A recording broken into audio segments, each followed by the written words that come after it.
The PlayStation 3 was home to a whole range of solid first-person shooters, but one that went above and beyond the mark had to be resistance-free. It carries on the narrative presented in the previous games, and once again sees players taking on the invading force of the Chimera as they try one last time to save humanity. This time around though, the game is simply bigger and better. There's larger set pieces, bigger battles, larger skirmishes, badder baddies and bosses, and a tour around the Midwest and East Coast, leading up to the ultimate goal of arriving in the now icy wasteland of New York City. The art direction and its implementation is incredible, and really helps pull off the look and feel of a scorched earth. From the detailed textures to the well-animated characters to the sound of your weapon firing, such special effects could only be done with people who knew how to get the most out of the PlayStation 3, and Insomniac definitely fit the bill. On the other hand, the game sometimes struggles to keep up with itself at 30 frames per second, and it occasionally, though only when things get truly intense, dips below, but it's nothing that takes away from the overall experience.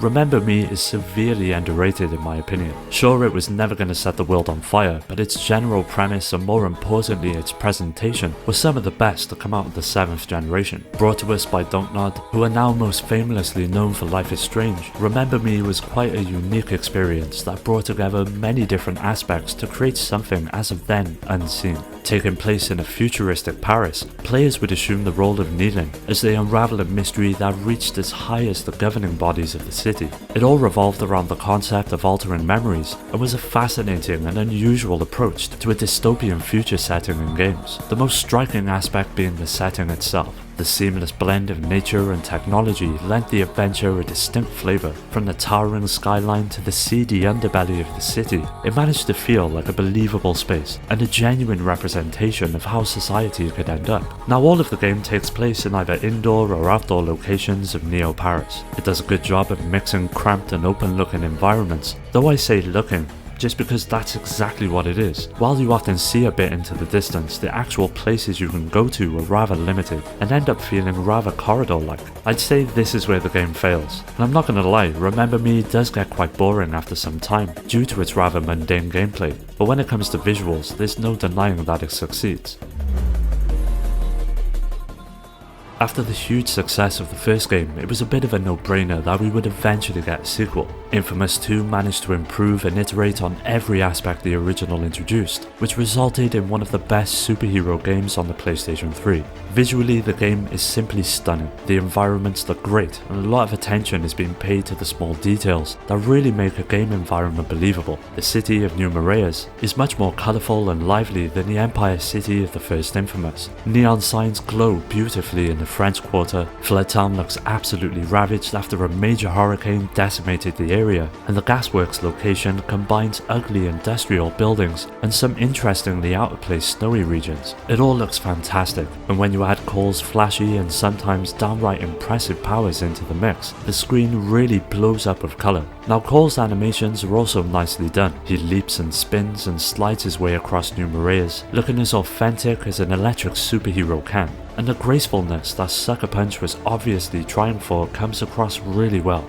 If you've never played it but are fond of these types of games, Infamous 2 represents one of the best of the bunch and totally deserves a look. After the first MotorStorm's success, it was no surprise that many people would be looking forward to a sequel. The unique blend of off-road racing and combat is something that resonated with many players, and the second iteration, Pacific Rift, did not disappoint. It boasted more tracks, more cars, and more importantly, better visuals. What the team achieved was breathtaking and pushed the PlayStation 3 to its absolute limits. It moved away from the desert environments of old, and instead focused upon a lush and vibrant location full of vegetation. A lot of the scenery was fully destructible as well, which brought a new life to the often static surroundings. From volcanic mountainsides to the sandy beaches and rundown factories, there was a nice amount of diversity to each of the tracks that helped the overall game from becoming stale. But during gameplay, there is no game that quite does it like MotorStorm. The sense of speed and potency of each race is really like no other on the market. One minute you'll find yourself sliding in the mud and leaving trails, and the next frantically slamming into your opponent to slow their advance. It all comes together to create one of the most exciting and rewarding races on the PlayStation 3, and thanks to the robust and challenging championship mode, it is bound to last you some time as well. After a somewhat lackluster outing with Tools of Destruction, A Crack in Time was a breath of fresh air for the series. Not only did it sport several new mechanics and ways to play, but more importantly a new visual aesthetic that helped it stand out when compared to the previous entries. There was just a lot more going on in general, and Insomniac clearly dabbled with this in the previous game, with them mastering it fully for this one. Each level contains more detail both in the foreground and background, which makes the game feel more alive. And while the levels are all bright and visually appealing, it's the character designs that really shine. From the game's cast right down to individual enemies and bosses, each of them all possess an incredible amount of detail and charm that help to make them all feel like an integral part of the adventure. A Crack in Time was a radical departure from what had come before. The several tweaks to the formula as well as the new visual flourishes helped it become one of the best outings on the PlayStation 3, so if you're a fan of the series or just platformers in general, it is well worth playing. The PlayStation 3 was home to various unique exclusives, one of them being a game known as Puppeteer, and quite like the name suggests, it all revolves around puppets, and more especially a show in which they take part in. Now it's essentially a platformer and sees the player taking on the role of a young boy named Kutaro, and after being transformed into a wooden puppet, he promptly loses his head. Thankfully, due to his newfound makeup, he can simply replace it with another, which forms the basis of the gameplay throughout each level. It's an interesting and somewhat quirky setup, but where Puppeteer comes into its own is with its incredible visual presentation. The cutesy 2D graphic look like something taken straight out of Little Big Planet, and Japan Studio stays true to the whole theatre theme that permeates the entire adventure. The edges of red curtains will always be present at the top of the screen, and you'll continuously go behind layers of objects and environments as you progress through each location, much like the changing of scenes in between acts when you go to see a real play at the theatre. As you make your way through the somewhat convoluted plot, you'll find yourself encountering all sorts of eye-popping scenes, from dark castle dungeons to bubbling green marshlands and forests. It's a real sight to behold, and although the gameplay won't light the world on fire, the visual get-up more than makes up for it. Castlevania Lords of Shadow introduced an entirely new take on the series. Leaving behind its side-scrolling roots, it instead presented an adventure that shared much in common with the likes of Rygar or God of War. Now simply put, the visuals present in Lords of Shadow are some of the best I've seen on the PlayStation 3. A truly bold statement to make, I know, for there's loads of games out there with a little more technical detail and realism that surpasses what Mercury's Steam accomplished, but the sheer amount of creativity present in the enemy and level design more than makes up for any comparable faults you might find. Each chapter is quite unique in its presentation, and some might argue that many of these environments fall well outside of what we would normally expect in a Castlevania game, but I for one found each of them a refreshing change of pace. Now once in combat, the game really comes into its own. The range of animations and the slew of special effects bring each encounter to life with each and every swing and punch, although there's a few instances when the action gets too heavy that the game does slow down a bit, but it happens so infrequently that it would hardly detract from everything that the game gets right. As a longtime fan of the series, I was pleasantly surprised playing through Lords of Shadow. It won't be for everyone, and there's bound to be some purists out there that think this is the worst thing ever, but if you're looking for a solid adventure with engaging and rewarding combat, Lords of Shadow has got you covered.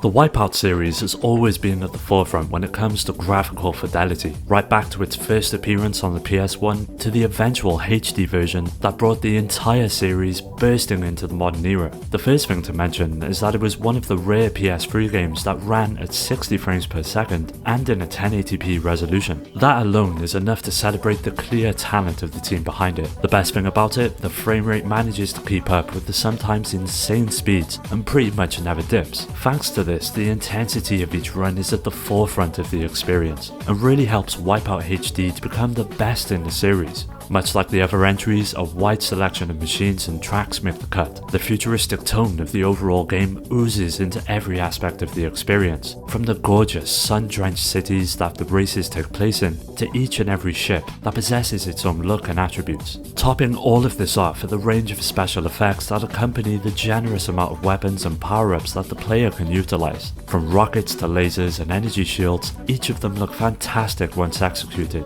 If you're on the lookout for a new racer to get into and have run out of options on the PlayStation 3, Wipeout HD is an absolute must.